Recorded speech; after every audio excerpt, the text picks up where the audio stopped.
There are moments in a woman's life when everything changes at once, when one careless truth divides her world into before and after. For Elena Ashworth, that moment came on a quiet autumn afternoon, when the light outside her family's modest London townhouse glowed gold and the air smelled of dying leaves. She returned home early from calling on acquaintances, her head aching, her steps soft on the worn carpet as she moved upstairs, hoping not to disturb anyone. She paused outside her father's study, her hand lifted to knock, when a voice inside made her blood run cold. It was Lord Clarence Peaton, her betrothed of 2 years, the man whose ring she wore, the man she believed she loved with the full hope of her 21 years. His tone was careless, almost amused, and it held a cruelty she had never heard from him before. Then the words reached her, clear and sharp, each one cutting deeper than the last. He said the girl herself had never truly been the attraction. Pleasant enough, perhaps, but no great beauty, and now, without a fortune, she was no longer worth the trouble. He laughed as he spoke, as though her ruined future were nothing more than a small joke. Elenina stood frozen in the hallway. She heard her father's voice next, broken with shame as he apologized for the failed investment that had cost them nearly everything. Clarence replied with easy dismissal, saying he was grateful to have escaped tying himself to a woman of no importance or wealth. Elena could not breathe. Her gray eyes widened, her chest tight, her fingers pressing together until her knuckles ached. That small gesture, learned from years of quiet endurance, would become her armor. She did not knock. She did not cry out. She turned and fled down the back stairs, silent as a ghost, through the kitchen and into the garden. There, beneath her late mother's white camellia tree, she sank onto a cold stone bench. Pale petals lay scattered on the ground like tears. She pressed her hands together until her fingers went numb and made herself a promise in the silence of her shattered heart. She would never again believe that anyone could want her for herself. She would expect nothing and hope for nothing, and so she would never be wounded like this again. When she returned inside an hour later, her face was calm, arranged into the dignified mask her mother had taught her to wear. Clarence was gone. He had left without asking to see her. That final truth settled into her bones like winter.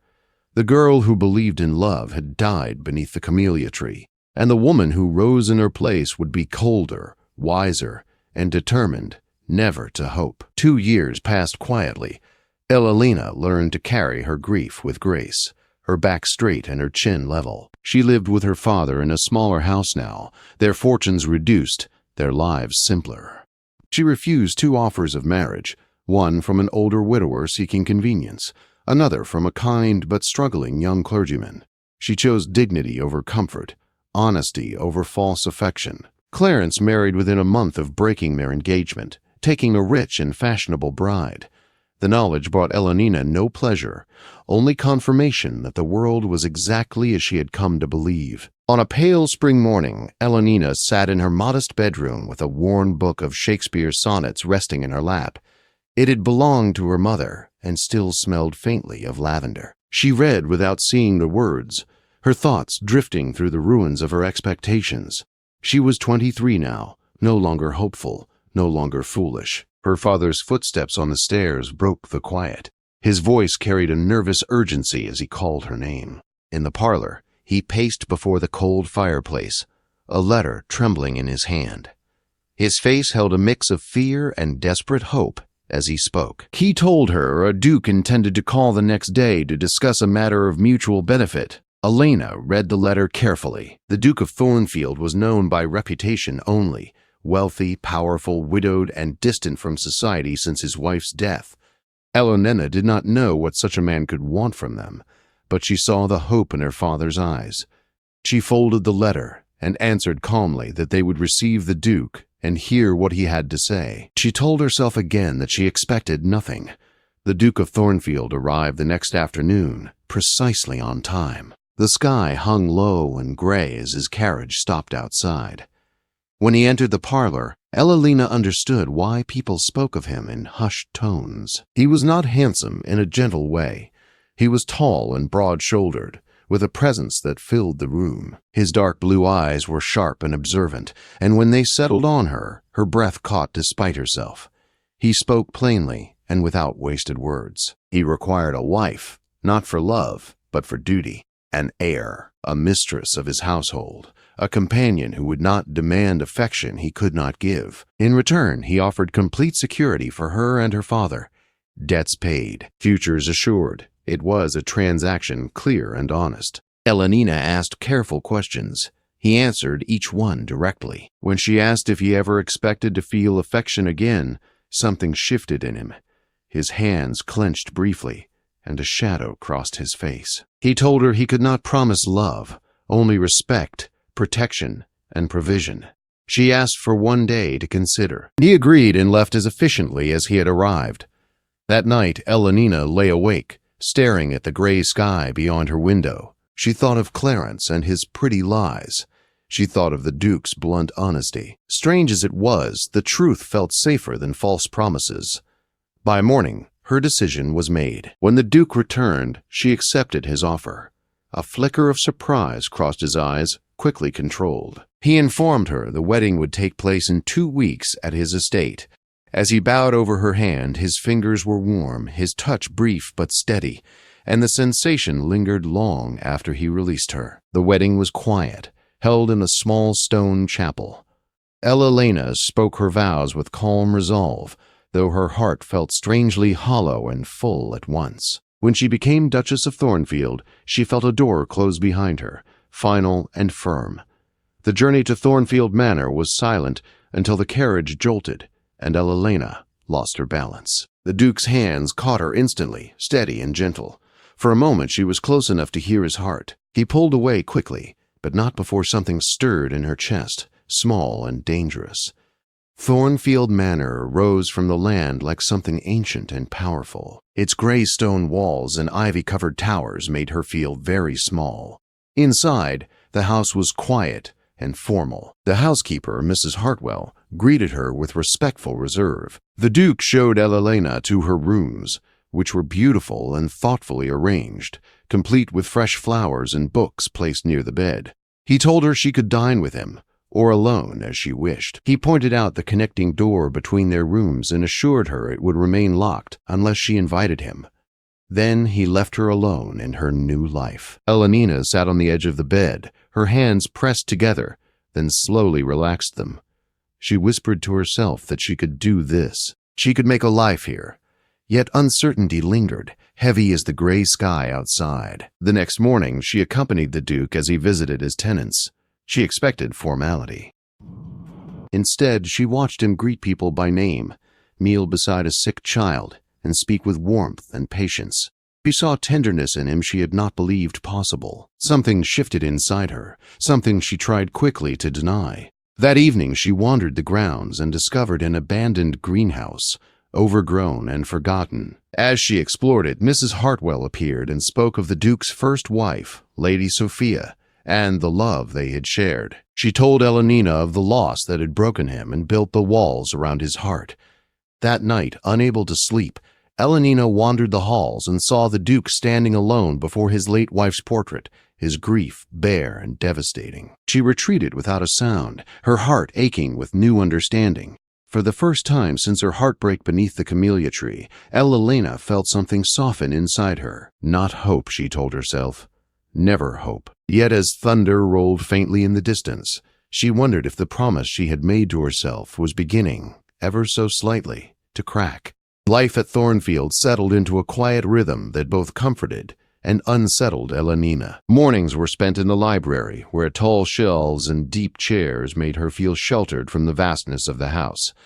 Afternoons were for walks across the grounds, where ancient trees cast long shadows and the lake reflected the changing sky. Evenings were marked by formal dinners with the Duke, where they sat across a long table and spoke politely of the estate, the weather, and nothing that truly mattered.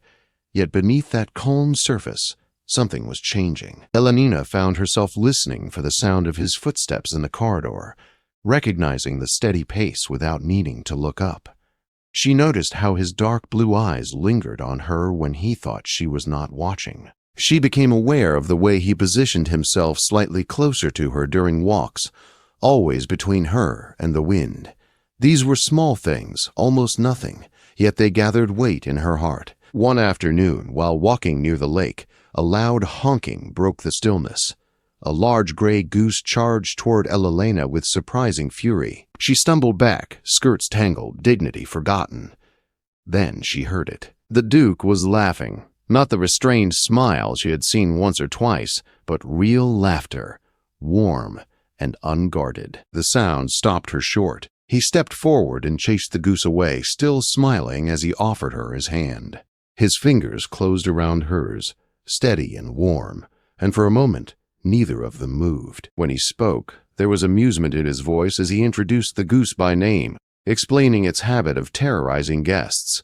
Elena laughed too, surprised by the sound, and the shared moment lingered between them, long after the goose retreated. Later that week, Elena wandered into the abandoned greenhouse again. Mrs. Hartwell joined her and spoke more freely this time, telling stories of Lady Sophia, the Duke's first wife. She spoke of laughter, kindness, and a love that had once filled Thornfield with light. She also spoke of the loss that followed, of a childbirth that took both mother and child, leaving the Duke alone with grief too heavy to bear. That night, unable to sleep, Elena walked the halls and found the Duke standing before a portrait in the gallery. He did not know she was there. His shoulders were bowed, his hand trembling as it rested against the painted frame. The sorrow on his face was raw and unguarded. Elena retreated silently, her chest tight with a tenderness she had not expected. After that night, her understanding of him deepened. She saw how carefully he watched over his people, how quietly he ensured her comfort, how he remembered small details she mentioned in passing. Books appeared in her favorite chair. Honey was always set beside her tea. A shawl was placed near the door on cooler mornings. Still, she reminded herself of her promise. She must expect nothing. She must not hope. Then the Duke told her they would attend a ball in London. The words struck her like a blow. London meant society. Whispers. Clarence. Her hands pressed together in her lap before she could stop herself. The Duke noticed.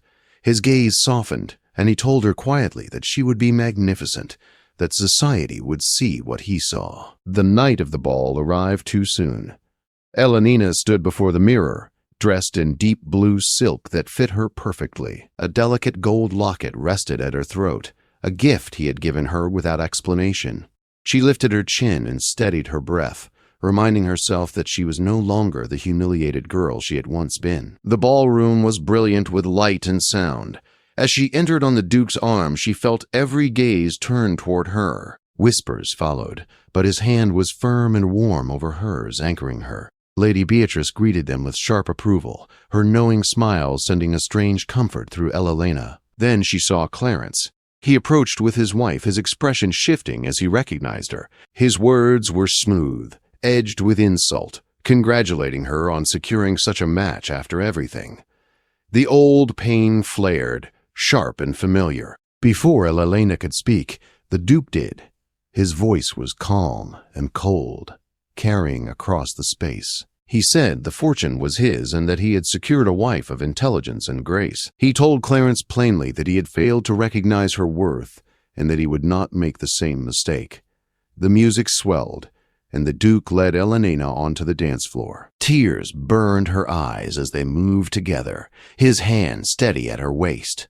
For the first time in years, she felt protected. Later, in the quiet of the carriage ride home, she thanked him. He told her he meant every word. The way he said her name sent a shiver through her. At Thornfield, they sat by the fire, sharing brandy as thunder rolled outside. He asked her about Clarence, about the pain she carried. Elena told him everything. The overheard words, the humiliation, the vow she had made beneath her mother's camellia tree. He listened in silence, his jaw tight with anger. When she finished, he told her Clarence had been a fool. He said he was grateful for that foolishness because it had brought her to him. Something cracked inside her then. The walls she had built trembled. In the days that followed, the air between them changed. The distance at the dinner table seemed smaller. Their silences felt full rather than empty. Elenina found herself waiting for him without realizing she was doing so. One night, lying awake, she admitted the truth she had been avoiding. She loved him. The realization terrified her. Love meant hope. Hope meant risk. Yet the truth would not leave her. The next evening, with thunder darkening the sky once more, she walked to his study, her heart pounding, her hands pressed tightly together. He stood by the fire when she entered. When he turned to face her, something unguarded flashed across his expression before he masked it. She told him she needed honesty. She asked if he ever thought of her as more than a practical arrangement. The silence stretched, heavy and unbearable. Then he spoke, his voice rough with feeling. He told her he thought of her constantly, that she had become essential to him, that he was afraid of wanting her so much. Rain lashed the windows as Elenina stepped closer and whispered that she was afraid too. He took her hand and, without a word, led her through the darkened halls toward a place she did not yet know would change everything. He led her through the silent corridors of Thornfield as rain battered the windows and thunder rolled overhead. Elenina followed without question, her hand warm in his, her heart beating so loudly she feared he might hear it. When he pushed open the door and light spilled out, she understood at once where he had brought her. The greenhouse. But it was no longer the neglected, forgotten place she had discovered weeks before. The glass panes were clean and gleaming. Lamps cast a soft golden glow over rows of living green, and everywhere, blooming in breathtaking abundance, were white camellias. Their petals shone like pearls in the lamplight, filling the air with a gentle, familiar scent that stole the breath from her lungs. Elenina pressed her free hand to her mouth as tears spilled down her cheeks. He had remembered. One passing comment about her mother, one quiet confession made without expectation, and he had turned it into this. The Duke turned to face her, his dark blue eyes no longer guarded. They burned with feeling he no longer tried to hide. He told her he had been wrong when he said he could not promise love. He told her he had been afraid. Afraid because he had loved once with everything he had and lost it all. Afraid because she had awakened something in him the moment she stumbled in the carriage and he touched her arm and felt his world shift. He told her she had brought him back to life with her quiet strength, her dignity, her courage. He told her he loved her. Elenina could not speak. She could only press her hands against his chest, feeling his heart hammer beneath her palms, matching her own. She whispered that love was not love, which alters when it alteration finds. The words she had read aloud in the library, words he now understood were meant for him. His control shattered then. He kissed her among the camellias as thunder roared above them. It was not desperate or rushed. It was reverent and deep, a promise made real. And in that moment, Elenina knew with certainty that hope was not foolishness. It was courage. Later, when the storm softened to rain, she lay in his arms, her head on his chest, his fingers tracing slow patterns against her shoulder. She thought of the promise she had made beneath her mother's camellia tree, and understood how wrong she had been. The walls she had built to keep out pain had also kept out joy. Loving him was terrifying, but it was also the truest thing she had ever known. Life after that night unfolded like something long denied at last allowed to bloom. Thornfield changed. The silence lifted. Laughter returned to its halls. The Duke no longer hid his regard for her. He stood beside her openly, proudly, as though daring the world to challenge what they had found together. When they returned to London society, it was not with fear, but with confidence. At the next great ball, Elenina stood at his side wearing the Blackwell sapphires, her gray eyes bright with happiness. Whispers followed them, but this time they carried wonder, not pity. Clarence watched from across the room, diminished and bitter, while his own wife turned her attention elsewhere. Elenina felt nothing for him. He no longer mattered. In the middle of the dance floor, the Duke of Thornfield stopped and kissed his wife before all of society. It was scandalous. It was tender, and it silenced the room. In that moment, Elenina knew she was truly seen, truly valued, truly loved. Years passed. On a bright summer morning, Elenina stood at the nursery window of Thornfield Manor, her infant daughter cradled against her chest. Outside, her husband crossed the lawn with their young son perched proudly on his shoulders, the child's laughter echoing through the air. Elenina pressed her lips to her daughter's soft hair and felt tears gather in her eyes. She thought of the woman she had been years ago, the girl who had overheard cruel words and believed herself unworthy of love, the woman who had promised herself never to hope again. She wished she could reach back through time and tell her that hope was not weakness. It was the bravest choice of all. Henry looked up and saw her at the window. Even from a distance, she saw the way his face softened, the way his eyes warmed when they found her. He lifted their son's small hand and helped him wave. Elenina waved back, her heart full beyond measure. Later that afternoon, when the children slept, Henry found her in the greenhouse. White camellias bloomed all around them, just as they had on the night everything changed. He wrapped his arms around her from behind, resting his chin in her hair. He told her he had been a fool to believe he could keep his heart from her. She turned in his arms and kissed him softly, telling him they had both learned. Sunlight poured through the glass as they stood together, surrounded by flowers that had once been a symbol of grief and were now a testament to healing. Somewhere outside, the goose still terrorized the gardeners. Inside Thornfield, laughter and love reigned. Elenina Ashworth, who had once believed herself unworthy, now knew the truth. Love had found her not through pretty promises, but through honesty, patience, and courage, and she would never again fear hoping, for hope had led her home.